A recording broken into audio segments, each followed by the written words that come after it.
The OPOD is not about making bad people good. It's about making sick people well. To break the cycle of dependency and addiction, we needed to do all that we could on the inside to make sure that we're providing services that are equal to the services that people can get on the outside. The OPOD has room for 100 inmates, separate from the general population.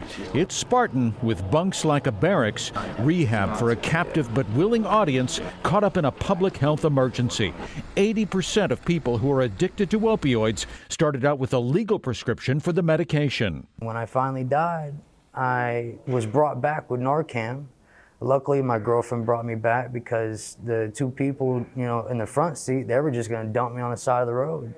Joshua Guckenberger has spent most of his adult life in prison due to opioid addiction. He was sentenced to the OPOD for treatment alongside people just like him. Now with what this agency is able to provide, now my support system has just become it's limitless. I'm just not willing to lose anything else to this addiction. I'm not. Jonathan Mangum's opioid addiction started from someone he trusted, a prescription from his doctor.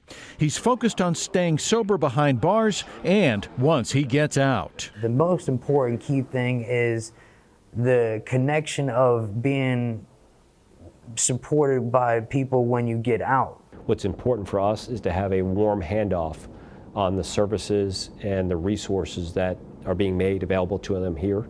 So wherever they go at the next phase of their life, they can kind of carry that on with them.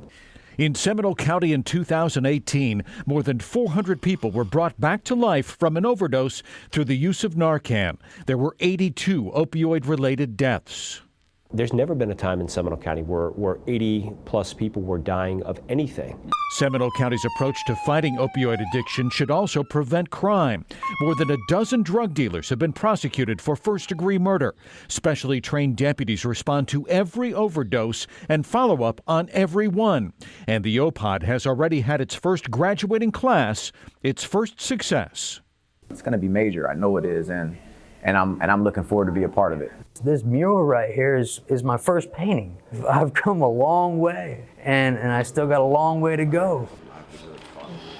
And that was WESH 2's Jim Payne reporting. There is a separate but equal treatment option for female inmates. There are far fewer who are addicted. OPOD treatment lasts 90 days, and the county is working with Advent Health to join this effort to be the primary intake for people suspected of overdosing on opiates.